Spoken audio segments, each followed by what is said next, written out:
Assalamu alaikum, hurmattуу Desin TV kanalının kattaloочулары. Sizler менен мен блогер Бакыт Сулайман. Достор, мен азыр bir кызыктуу киши, өткөндө да сүйлөшкөм.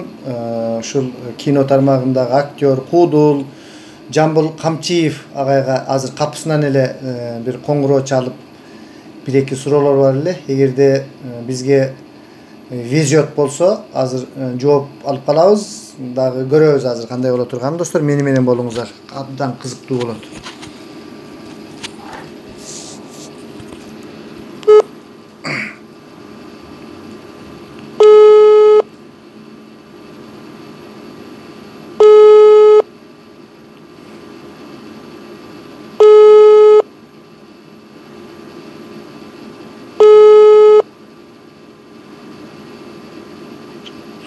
Alo, assalamu alaikum. Aleykümselam. Ya Jambul aka, hazır men sizdin үнүңүздү прямой жазып атам. Эфирге прямой кеткен жок, кайра кийин чыгарам, бирок жазылып атат. Жооп бере аласызбы? Бир-эки суроолор бар эле, сиз менен сүйлөшөйүн дедим эле.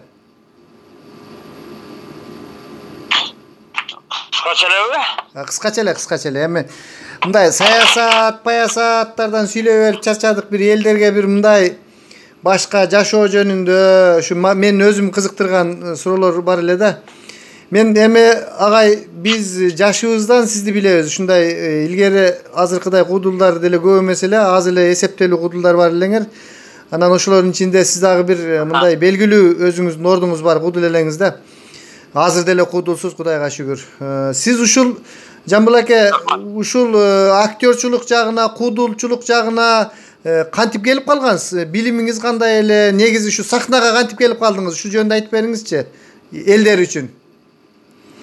Мен Оштогу педагогикалык институттун студенти болгонмун да, убагында. 71-жылы, то есть 81-жылы бүткөм. 71-жылы мектепти бүтүп, 81-жылы пединститутты бүтүп атпаймбы. Армиядан кийин 2 жыл производствода иштеп, ал убакта стажды карайт эле го.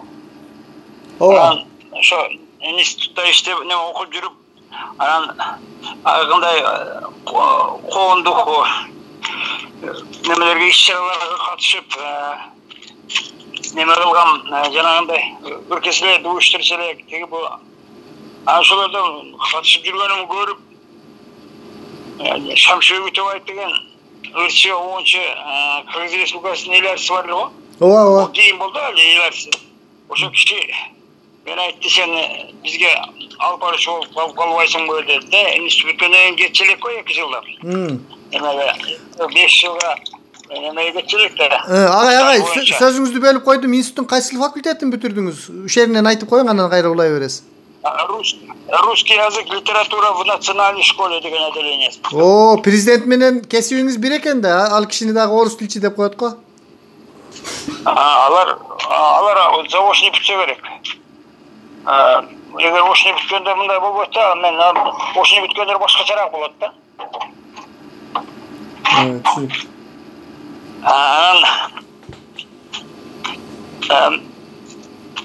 Ошол немеде Назик деген ансамбль уюштуруп койгон ошол кишичи неме Шамши Өтөбаев.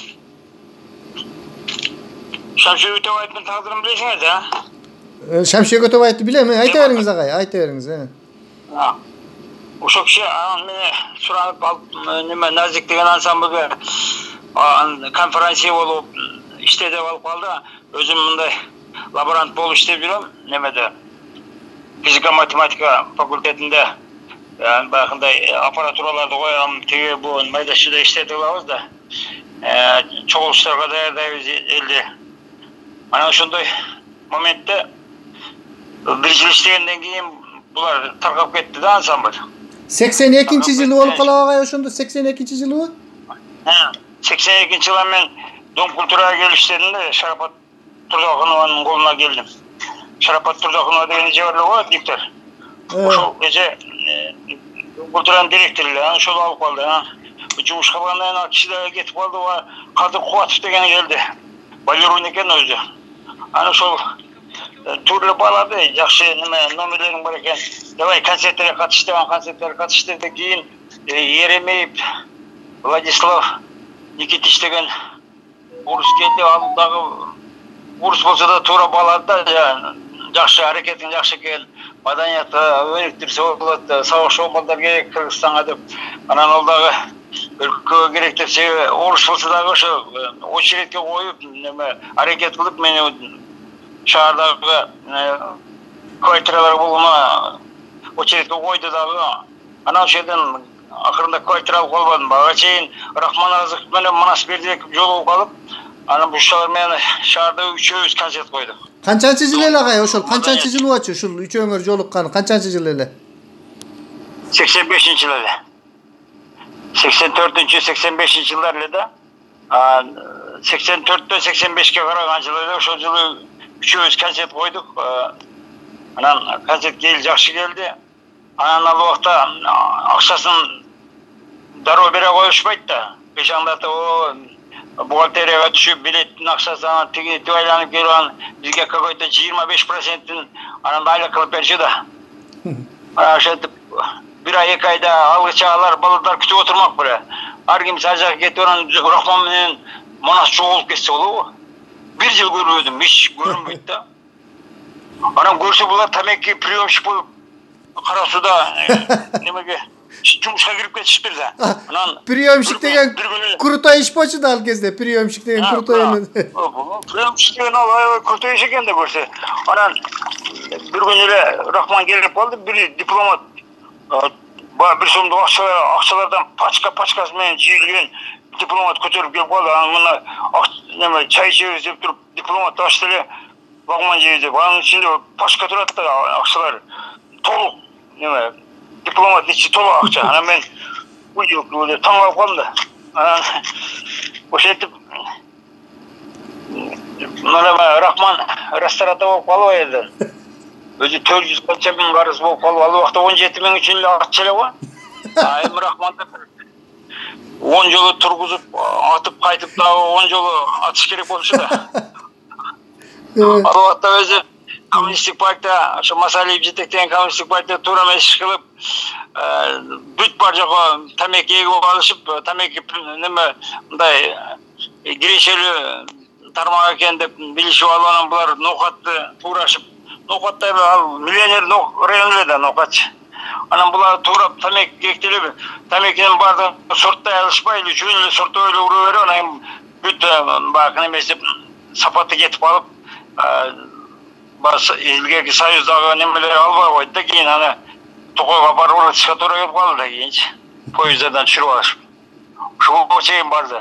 Анан ошондо Горбачев докладында айтты. Бул түштүк Кыргызстанда туура эмес тамеки эгилгендиктен көп неме зыян тартышты деп айтты эле. Анан ошондон кийин Рахманды бошотуп ийишти да.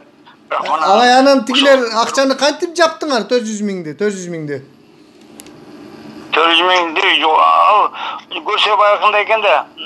Мындай караганда акчалай айтылган менен ал баягы кургап калган тамекинин акчасы экен да. Ал тамекини неме ноокаттыктар ным жерде сактайт да.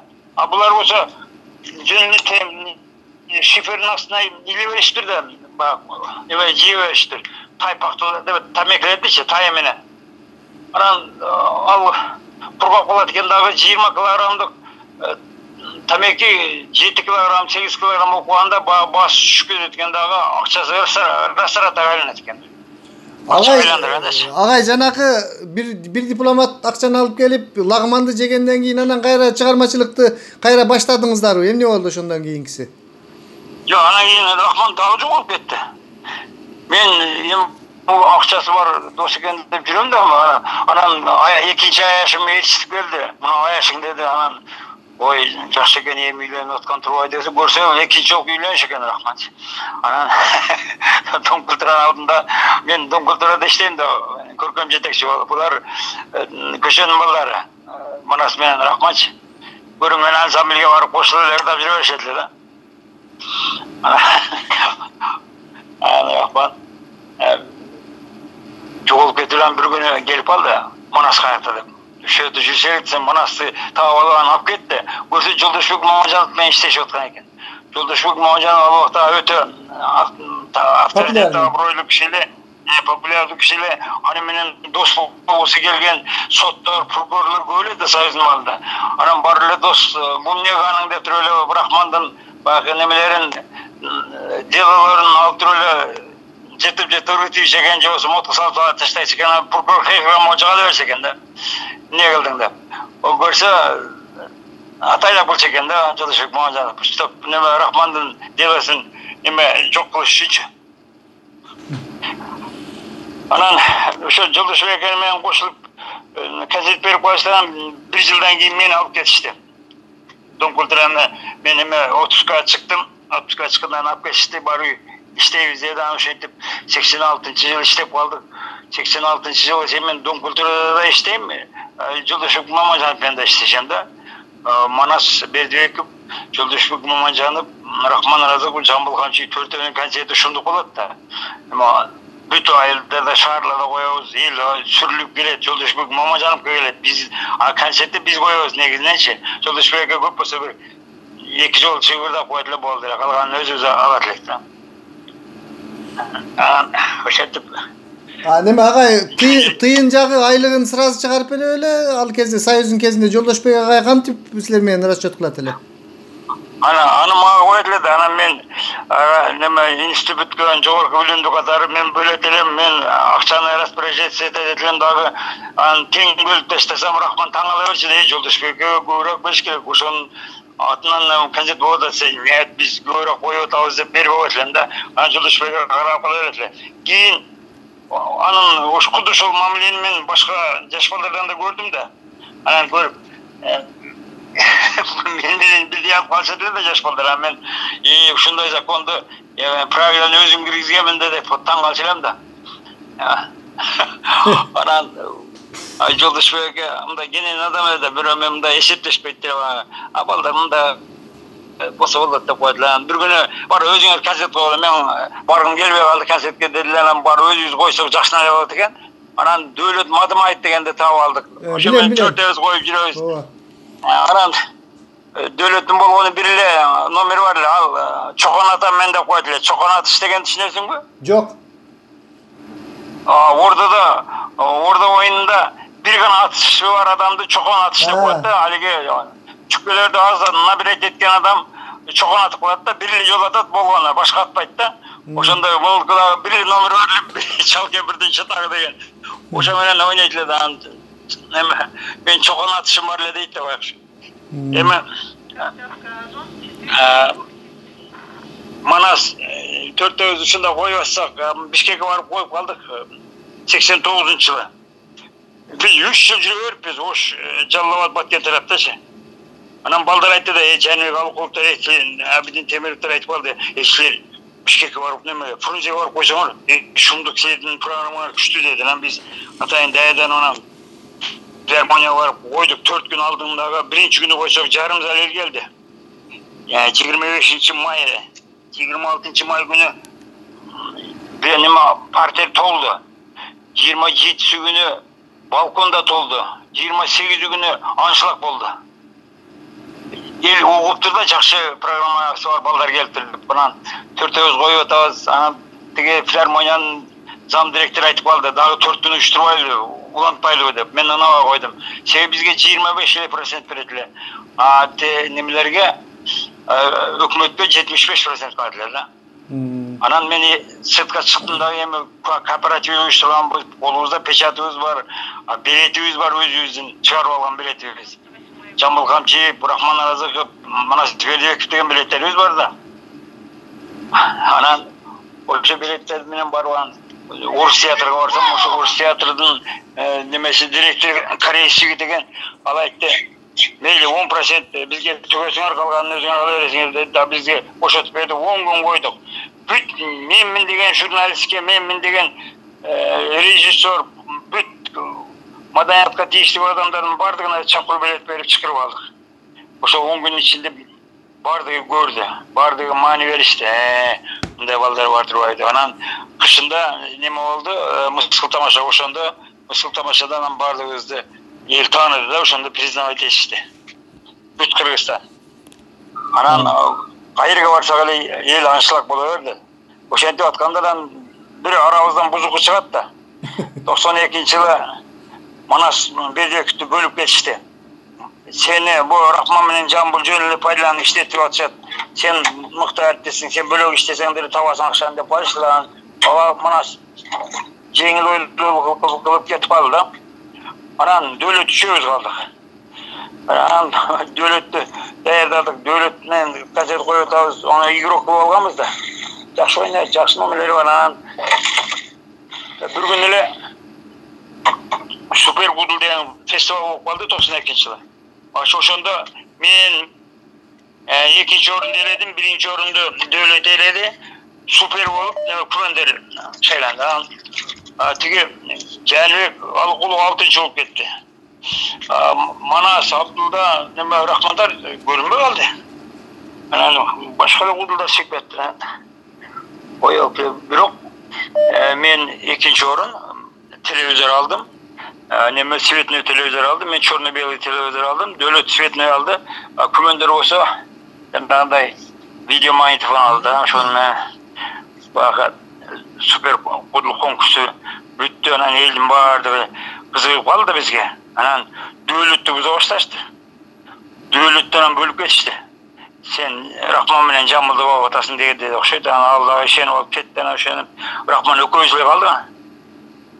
Анан Рахман экөөбүз 94-жылы анан кеч күздө дагы программа даярдадык. Анан Абдулда Иманкуловду чакырдык. Абдулда Иманкулов үчөөбүз программа коюп, концерт коюп катышып атабыз. Агай, Абдулда Иманкулов агайды каяктан таап, каяктан кошуп алдыңар? Ошону айтып бериңизчи. Анан айтып. Ал ошто филармонияда иштейди эле да. Анан оштон бүт баары кете башташты Бишкекке.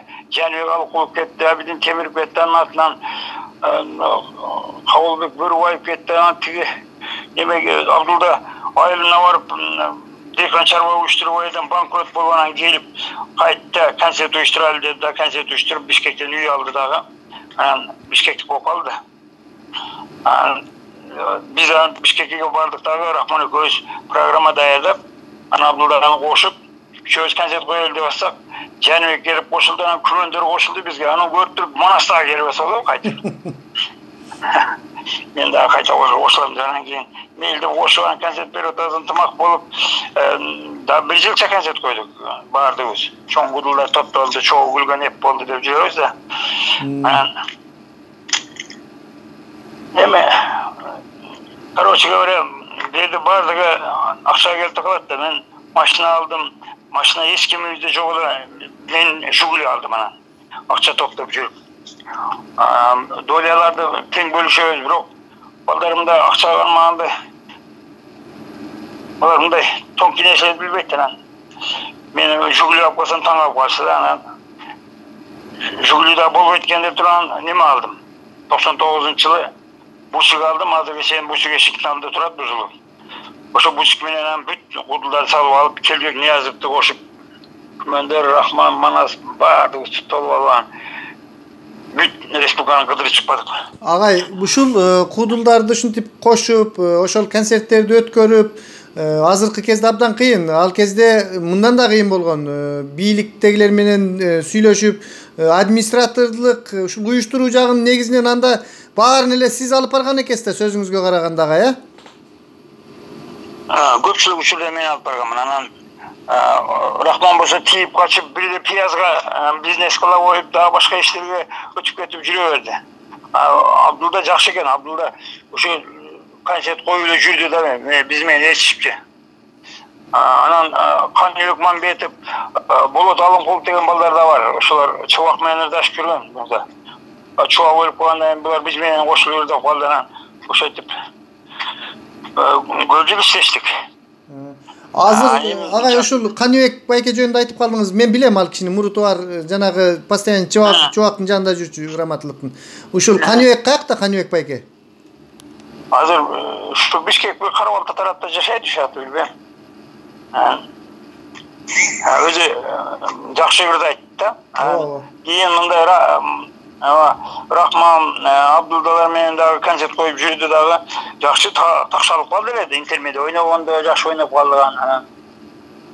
Эми сольный номерлери жок болгону менен мындай ырдайт эле, бирок Kudurduk nemesi jok ele da mындай өзүнчө номери. Бирок интермедиада ойнойт эле.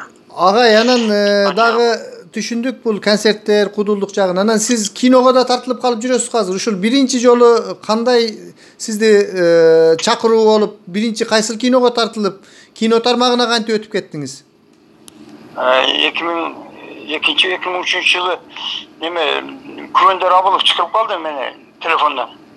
Городской телефондон. Жеке киного тартыласың, сага бир роль бар деди. Анан ким тартат десем, Эрнис деген бала деди. Анан Эрнис Абжапаров экен көрсө. Анан Айыл өкмөт деген фильмге тартылдык. Мага жакшы роль түшүп калган экен. Ошо көрүнүктүү роль экен. Башында оппозиционердин ролу. Анан Өзүңүздүн ролуңуз түшүп калыптыр дагы, Өзүңүздүн ролуңуз. Анан мага жакты бар ролду. Анан бирөө айтып атпайбы? Мен сизди сыйлап коеюн. Сиз бир жерде кинода аябай грамотно сүйлөдүңүз деди. Анан некен десем, күйөөсү тирип туруп, аялы кол койгон бул юридикалык жактан туура эмес. Эч немеге туура келбейт деп жазып койгом. Айткам да, аны ал кишиге аябай жагыпты. Себеби юрист экен. Мында биздин кинолордо юридикалык жактан грамотный немелер, подходдор өтө аз болот деп айтты да, анан ошол киши мен бир түн сыйлабадыбы ресторанга барган. Неме, агай, айта бериңиз. Ана кийин эле уланып, башка кинолордо уланып кетти ошентип, Эрнис Абжапаров. Кийин да башка кинолорго чакырды. Балатын көрүлгөн барандар болот. Ошондо акыры мен концерттен алыстап кино тармагына өтө баштадым да. Азыр ушул тапта Ош кино продакшн деп кино студия ачтык Ошкочо. 5-6 биригип алып. Анан өкмөттөн, мэриядан, президенттен акча сурадык, парламенттен. Алар мындай жок деген жок, бирок обещает. Болуп калса беребиз дегенде коюшту. Анан ошону күтүп жүрөбүз. Агай, бул сөзүңүздү бөлүп койдум. Кино студия ачтык деп жатасыздар. Эми бул юридикалык жак мындай жеке ишкана болуп эсептелеби же мамлекетке карап, мамлекет тарабынан каржыланабы? Бул эмне болгон студия? Жок, бул типа ошо катары же болбосо жеке кооператив катары да. Мындай мен мисалы 52% мен алам, 48%-ин берки алтоо алат да. Сиздер учредитель, жанакы негиздөөчүсү 7 адам экенсиздер да. Анын теңинен көбү сизге карайт экен. Демек сиздин жеке компания болуп, сиз азыр өзү Ошто жашайсызбы же Бишкекте? Каякта жашап жатасыз негизинен? Мен өзү негизинен Ошто жашайм. Ошто ошо үйүм бар, неме өкмөттөн убагында алган мураши системада үй, бирок анын жанында бакчалар менен көбөйтүп алган да, чоңойтуп алган. Анан агай, азыр ушулерге студия ачып атам да. Негизи ийгилик ошол студияңызга буйруса барып калсак, мен сөзсүз сиз менен жолугуп кызматташам, консультация алам. Анан агай, бул кино эле дейсиңер, бул киного катышканда негизи маяна жагы кандай болот? Өзү мындай жетерлик нерсе болобу? Анан мына өткөндө бир кино тартылды. Аны болсо уруксат бербей коюшту. Анан ага канчадаган акча кеткен. Негизи бул бир мындай эми азыр бардык эле капитализмдин заманында акча менен эсептелет да, бир баягындай кирешелүү эле тармакпы же бул кыйын нерсеби бул өзү? Кандай ошол мисалы үчүн сиз кино тартып атсаңыз, мени чакырып калдыңыз, бакыт ушул бир 15 мүнөттүк жерге роль ойноп кой десеңиз, анан ошого канча акча төлөп берет? Ал кино коюлу элек болсо актерлорго кантип эсеп кыласыңар? Ушул жагынан да кичине кыскача айта кетсеңиз, балким ушундай актер болом деген балдар көп да, эми ошолорго мындай белгилүү болсун деп. Мен Мачо деген фильмге тартылдым. Аман деген жигит тартты. Өзү Түркиядан окуп келген экен. Ошол режиссер болду. Анан эми алар өздөрү кухнясын өздөрү билет. Кандай кылат? Ал бир 80 миң доллар акча бирөөдөн карыз алган экен да. Ошол акча түгөнгүчө тартты. Анан кийин түгөнгөндөн кийин кинону кое берди. Кое бергенден акча түшүп атты да, тыйын. Анан ошодон теги 80 миң доллардан кутулду дагы. Кутулганын эртеси анан nemeye koyuverdi de internetke girgizibeydi. Men o şaşpayda turatırbadım desem, yok men çarsadım. Ulan akşam neyse surap gelevergenden çarsadım deb. Ama 30.000 so'm aylık bergen, şu 1,5 ay tartılganym için 30.000 so'm aldım. Boldu şu menen. Kede bulur bu şeyden göl akçalık bulabız, kede göl işlep durabız, el akçalık bulabız şunday da. Agay oşol 1,5 ay oşol jakta жүргөнүңөрдө тамак ашчагы кактан болот? Өзүңөрдүн жаныңардан жейсиңерби же ошолор камсыз кылып береби? Yo bir mal eğer uzak şiyoplar olsa 2 mal tamak beredi, anan alganın özüyüz de.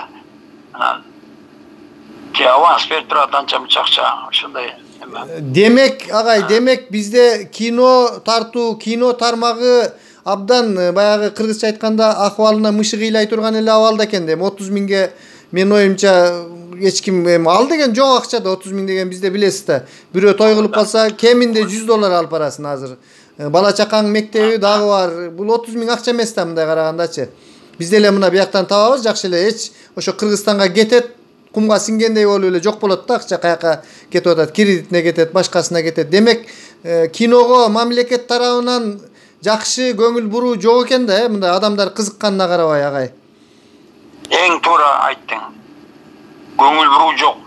Биздин мамлекеттик жетекчилерге, депутаттарга ошо кинонун кереги жок. Булар бүгүнкү күн менен жашайт да. Булар тарых, мурдагы тарых эмне болгон, Кыргыздын тарыхында кандай батырлар болгон, кандай мыктылар болгон, ошолор жөнүндө кино тарса түгөнгүс. Күмөндөр айтып атпайбы, биздин тарта турган кинолордун чекеси ой элек дейт. Эрте Олтаны тарса болот, эрте Үчтүктү тарса болот, Манасты айтпай эле коелу. Жанышбайышты, Кожо Жаш, Олжобай менен Кишимжан көп деңиз. Толуп атат, Аксатлы менен Мырзагул ушулар толуп атпайбы? Ушундай сонун кинолор тартыла турган материалдар бар, бирок ошону тартканга акчабыз жок жүрөбүз да. Азыр мына ким керек депутаттар кайта келип атышпайбы? Ошолорго мен айттым да, мындай болбойт. Акчанын банк системасын оңдош керек. Бизде азыр болгону 150-160 миллиард сом акча айланат экен да Кыргызстанда. Ал өзү 1 триллион акча айланса туура болот экен. Өткөндө бир Кайрат деген жигит съезде отуруп айтты беле. Анан ошол айтты 1 триллион акчаны айландырганыбыздан болот. Мен айттым 750 миллиард сом акча айландырышыбыз керек. Минимум десем жок. Сразу 1 триллион акча сом айландырганыбыздан мамлекет тура баштайт. Немелер, ишканалар ачылат, жакшы немелер болот. Оплаталар дагы көп элге немелерге, ошон үчүн айлык дагы көбөйөт, пособие көбөйөт. Бирок налог дагы көбөйөт ошонун эсебинен. Агай, ошон үчүн сөзүңүздү бөлдүм дагы. Кичине саясаттан алысыраак болуп мен жанагы чыгармачылык жагынан суроо берейин. Сиз жанагы Ош студия дедиңизби? Ош ТВ деп кандай деген студия ачтык дедиңиз? Ош кино. Ош кино. Ушун бул азыр назар айтайын, чыгармачылык борбору Ош кино продакшн деп коет. Ушундай узун аты. Агай, ушул Ош кино продакшн жөнүндө билгим келет да. Эми сиздер азыр юридикалык жактан каттоодон өтүп, ошол статистика комитетке баарын бүтүрдүңүздөр. Эми бунун техникалык базасы кандай? Сиздерде аппараттар, техника, программисттер, жанагы монтаж кыла турган ушундай адистериңиздер жетиштүүбү же бул жөн эле документте эле жаткан продакшнбы? Азыр документте эле жатат. Себеби ал балдар бар өзү бизде мында мыкты операторлор, немелер, ошо музыканттар бар, композиторлор бар, режиссерубуз бар, мыкты актерлорубуз, юристибиз бар ушундай. Ошол компаниянын ичиндечи. Бирок бизде азыр акча жок. Өткөндө мына шайлоо боюнча бир бизнесмендерге барып сүйлөшсөм, алар мейли аппарат алып берели, жанагы фотоаппарат деген камера канча турат, ошону билип бериңиз деди. Ал жаңысы 4.000-ге жакын болду экен. $4.000 жакын. Эскиси мындай иштетилгени $2.000 айланасында болот экен да. Сиздерде демек азыр техникалык базаңыздар почти эчтеке жок экен да. Менде эле экенсиңер. Менде эле ошондой аппараттарды эңсеп эле жүрөм спонсор издеп. Барсак чогуу издешет экенбиз анда буйрса. Жок, эми бизде юридикалык жактан немебиз бар да. Биз ошол печатты басып, кадимки ишкана катары жогорку кеңешке, өкмөткө, министрликке кайрылабыз да, президентке. Анан ушинтип эле тура бермек беле, кыргыздын баардыгы эле келеси болуп баары эле бийликке келмек беле. Бир күнү болсо бир күн ойгонотта бар деп, кино тартышыбыз керек экен, тарыхты, культураны көтөрүш керек экен деп ой жүгүртүп тургандар келет. Ошондо анан сурайт да, ким кино тартат дегенде мына биз тартабыз дейбиз. Ага даяр турабыз да биз. Аны бул деген Кыргызстанда бир эле Кыргыз фильм киностудиясы бар. Анан калгандары частный. А бизде Ошто Ош фильм киностудиясын уюштуралы десек, Ошто мэри Ошу түшүнбөй койду да.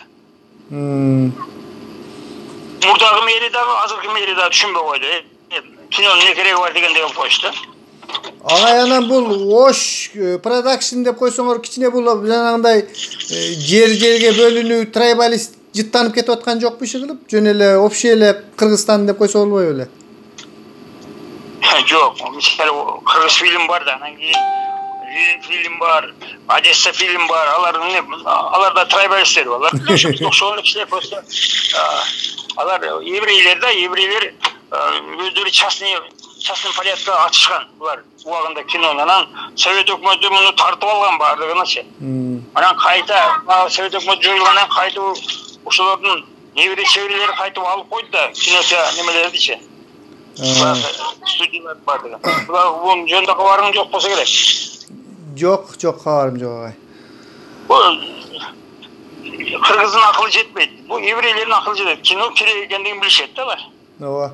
Мен деле билем мына Мореке YouTube'да менин деле ошондой жакшы максаттарым бар. Азыр мен деле команда топтоп бияктан келечекте ушундай бир күлкүлүү роликтерди, ушундай Кыргызстанга барып калсам деген пландарым бар да. Анан буйруса агай, сиздердин да жакшы пландарыңыздар бар экен, көп сүйлөштүк, көп аябай сонун тарыхты айтып бердиңиз. Чоң рахмат агай. Эми дагы бир мүмкүнчүлүк болсо сиз менен мына агай ини болуп эле калдык, сүйлөшүп, дагы мага көп маек куруп берсеңиз керек деп ойлоймун. Сизге дагы чыгармачылык, ийгилик, анан биринчиден ден соолук сизге, каякта болбосун, ушинтип бизге акыл айтып, насааттарыңызды айтып, аман эсен татынакай кинолорго тартылып, бала чакаңыз менен жүрө бериңиз агай. Саламатта болуңуз. Рахмат. Макул агай, жакшы. Урматтуу Десин ТВ каналынын көрүүчүлөрү, мына бир топ өтүп кеткен Кыргыздын ушул искусство тарабындагы кино, ушул куудулдар жагындагы тарыхты агай өзүнүн башынан өткөргөн тарыхын айтып берди. Кимдир бирөөгө кызык болгондур, кимдир бирөө кызыкпагандыр, абдан көп убакыт кетип калды. Сиздер менен мен мындан кийин дагы ушундай чыгармачыл чөйрөдөгү адамдар менен ушундай аңгемелешүүнү жок дегенде Кыргызстанда болбой, алыста болсок дагы, телефондон болсо дагы ушинтип сиздерге дайыма алып берүүгө аракеттенемин. Сиздер менен мен, сиздердин блогериңиздер Бакыт Сулайман.